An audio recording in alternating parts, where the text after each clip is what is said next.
Hello, இன்றைக்கி நம்ம peripheral smear preparation பற்றி பார்க்கலாம். ஸோ பெரிஃபரல் ஸ்மியர் எக்ஸாமினேஷனுக்கு ஸ்மியர்ஸ் வேணும். இதுக்கு நம்ம பண்ண போகிறது வந்து இரிடிஏ பிளட் சாம்பிள் வச்சு தான். இதுக்கு வேண்டியது இரிடிஏ பிளட் சாம்பிள், ஒரு க்ளீன் கிளாஸ் ஸ்லைட். யூஸ்வலாக நம்ம ஒரு 75x25 mm கிளாஸ் ஸ்லைட்ஸ் வந்து எடுத்துக்கிறோம். யூஸ்வலாக ஒரு 1 to 1.2 mm திக்னஸ் கிளாஸ் ஸ்லைடாக இருந்தால் பெட்டராக இருக்கும். ஸ்லைட்ஸ் வாங்கும் போது திக்னஸ் நல்லா ஈவனாக இருக்க ஸ்லைட்ஸ் வந்து எப்போதுமே நல்லது மைக்ரோஸ்கோப்பியில் பார்க்கும்போது. ஏன் நம்ம வந்து இது இரிடிஏ பிளட் சாம்பிள் யூஸ் பண்ணணும்? இதுக்கு பதிலாக சிட்ரேட்டட் சாம்பிளோ, ஃப்ளூரைட் சாம்பிளோ, இல்லைன்னா வந்துட்டு ஹெப்பாரன் சாம்பிளோ ஏன் யூஸ் பண்ணக்கூடாது அப்படின்னா, இரிடிஏ பிளட் சாம்பிள்ஸ் வந்து மார்ஃபாலஜியை வந்து நல்லாவே ப்ரிசர்வ் பண்ணும். ஸோ அதனால நம்ம வந்து இரிடிஏ சாம்பிள்ஸ் யூஸ் பண்ணுறோம். ஹெப்பாரன்லாம் யூஸ் பண்ணும்போது பேக்ரவுண்டில் ஒரு ப்ளூ கலர் ஸ்டெயின் மாதிரி தெரிய ஆரம்பிச்சிடும். அதனால ஹெப்பாரன் யூஸ் பண்ணுறதில்ல.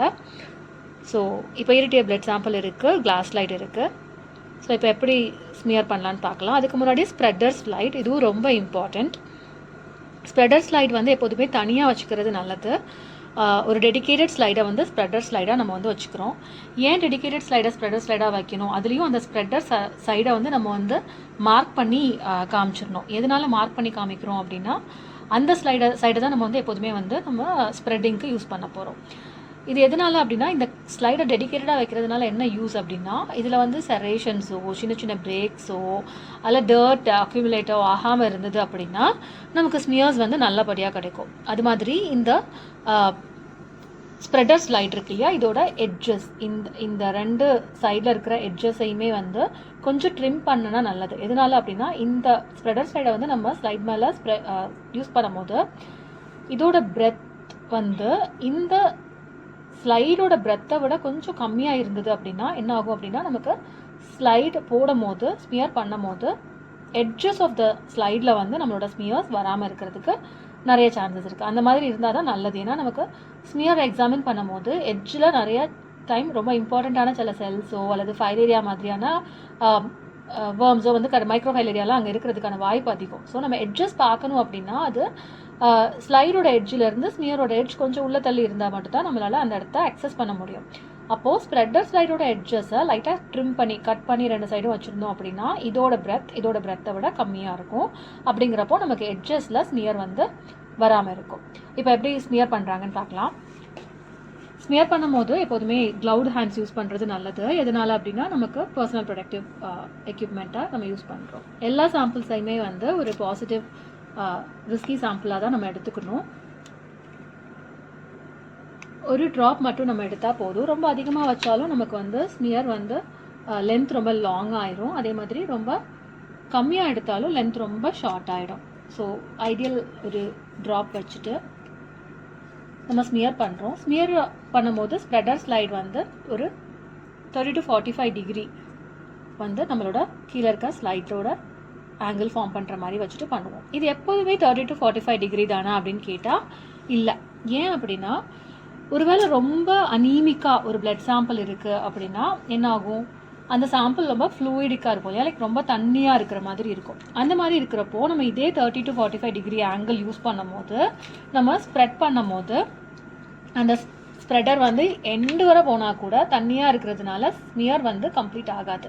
ஜஸ்ட் எட்ஜ் வரை போய்கிட்டே இருக்குமே தவிர அவங்களால பண்ண முடியாது. அதே மாதிரி பாலிசைத்தீமியா, அதாவது ஹீமோக்ளோபின் அதிகமாக இருக்க சாம்பிள்ஸ் எடுக்கும் போது நம்ம வந்து அதே 30 to 45 டிகிரி ஆங்கிளை யூஸ் பண்ணோம் அப்படின்னா, நீங்கள் ஸ்ப்ரெட் பண்ணும் போது உங்களுக்கு அது ரொம்ப திக்காக இருக்கும். ஸ்மியர் நீண்டுட்டு போகாது, பக்கத்துலேயே டக்குன்னு முடிஞ்சிடுற மாதிரி ஆகிடும். ரொம்ப சின்ன ஸ்மியராக இருக்கும். அதில் எல்லாமே வந்து கான்சன்ட்ரேட்டடாக இருக்கிறதுனால நமக்கு என்ன ஆகிடும், அந்த ஸ்லைட்ஸையும் நம்மளால் வந்துட்டு பார்க்க முடியாது. ஸோ ஐடியலாக ஒரு ஸ்மியராக இருக்கும் போது என்ன பண்ணணும்னா, 30 to 45 ஐடியல் சாம்பிளாக இருக்கும் போது 30 to 45 டிகிரி ஓகே.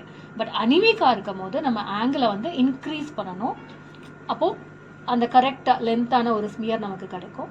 பாலிசைத்திமிக்காக இருக்கும் போது ஸ்ப்ரெடர் டு ஸ்லைட் ஆங்கிளை வந்து டிக்ரீஸ் பண்ணணும் 15 to 30. அப்படி வைக்கிறப்போ நமக்கு ideal length of the smear கிடைக்கும். ஒரு ஸ்மியர் வந்து ஒரு 2/3 ஆஃப் த ஸ்லைடை வந்து நமக்கு பார்க்குற மாதிரி இருக்கும். டிப்பிக்கலாக ஒரு டங் ஷேப்ட் ஸ்மியராக இருக்கணும். இந்த பேஸ் ஆஃப் த ஸ்மியருக்கும் ஸ்லைடோட எட்ஜுக்கும் வந்து கேப் இருக்கணும். இந்த இடத்துல நம்ம வந்து எதுக்காக யூஸ் பண்ண போகிறோம்னா, பின்னாடி லேபிள் பண்ணுறதுக்கு நம்ம யூஸ் பண்ண போகிறோம். ஸோ இந்த இடம் வந்து நமக்கு எம்டியாக இருக்கணும்.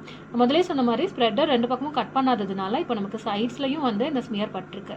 ஸோ ஒரு பிளாஸ்ட்டோ ஃபைலேரியாவோ நம்ம பார்க்கணும் அப்படிங்கிறப்போ மைக்ரோஸ்கோப்பில் இந்த எட்ஜை நம்மளால் பார்க்க முடியாது ஸ்லைடில், ரொம்ப கஷ்டமாக இருக்கும். இன்னொன்று மார்ஃபாலஜியும் ஆல்டர் ஆக ஆரம்பிச்சிடும் ஒரு எட்ஜில் ஸ்மியர் பார்க்கும்போது.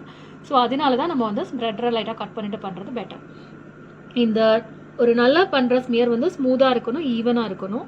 எட்ஜில் பார்த்தீங்கன்னா ஒரு மாதிரி ஃபெதரியாக, இந்த டெய்ல் எட்ஜ் பார்த்தீங்கன்னா ஒரு ஃபெதரியாக இருக்கும். அந்த மாதிரி இருந்தால் ஒரு நல்ல ஸ்மியர்னு அர்த்தம். நம்ம ஃபஸ்ட்டே சொன்னோம், நம்ம ஸ்லைடை வந்து நல்லாவே வந்து தொடச்சிட்டு அல்லது க்ளீன் பண்ணிட்டு தான் நம்ம வந்து ஸ்மியர் போடுறோம். எதனால் அப்படின்னா அதில் ஆயிலியாவோ க்ரீஸியாவோ இருந்தது அப்படின்னா நமக்கு நிறைய வேக்யூல்ஸ், இது இந்த மாதிரி ஸ்மூத்தாக இருக்காது, ரவுண்டாக வேக்யூல்ஸாக இருக்கும். அது எப்போனா ஆயிலியாக இருக்கும் போதோ டர்ட் இருக்கும் போதோ அந்த மாதிரி வரதுக்கு சான்ஸ் இருக்குது. சரி, இப்போ இது ஃபெதரியாக இல்லாமல் ஒரு மாதிரி கோடு அதுக்கு பேர் செரேஷன்ஸ் அப்படின்னு சொல்லுவோம். அந்த மாதிரி எப்போ வரும் அப்படின்னு பார்த்தோம் அப்படின்னா நமக்கு ஸ்ப்ரெட்டர் ஸ்லைடு இருக்கு இல்லையா, அது ஸ்மூத்தாக இல்லாமல் அதில் குட்டி கிளாஸ் பிரேக்ஸ் இருந்தது அப்படின்னா அந்த இடத்துல நம்மளோட ஸ்மியரோட எட்ஜ்லேயும் வந்துட்டு அதே மாதிரி கோடாக வர ஆரம்பிச்சிடும். ஸோ அந்த மாதிரி இல்லாமல் இருக்கிறதுக்கு ஸ்ப்ரெட்டர் ஸ்லைட் ரொம்ப important. So spreader slide once use பண்ணிட்டீங்கன்னா அது ஒரு கரெக்டான அதோட பொசிஷனில் வைக்கணும், எல்லா இடத்துலையும் போடக்கூடாது, அதை எப்போதுமே நீட்டாக வைக்கணும், முடிச்சோன்னா க்ளீன் பண்ணணும், எது ஸ்ப்ரெட்டரோ அதை வந்து நம்ம மார்க் பண்ணிக்கணும். ஸோ இந்த மாதிரி பண்ணும்போது நமக்கு பர்ஃபெக்டான ஒரு பெரிஃபெரல் ஸ்மியர் கிடைக்கும். நம்மளோட நெக்ஸ்ட் வீடியோவில் பெரிஃபெரல் ஸ்மியர் பண்ணதுக்கப்புறம் அதில் என்னென்னலாம் வந்து நமக்கு தப்பாகலாம், அந்த மாதிரி ஆனால் நம்ம எப்படி அதை கரெக்ட் பண்ணிக்கலாம் அப்படிங்கிறதையும், அதுக்கு அடுத்த வீடியோவில் எப்படி ஸ்டெயினிங் பண்ணணும், அந்த ஸ்டெயினிங்கில் என்னென்ன விஷயங்கள்லாம் இருக்குது, ஐடியலாக ஒரு அழகான ஸ்மியர் பண்ணி ஸ்டெயின் பண்ணி எடுக்கிறதுக்கு என்ன பண்ணணுங்கிறத பார்க்கலாம். தேங்க்யூ.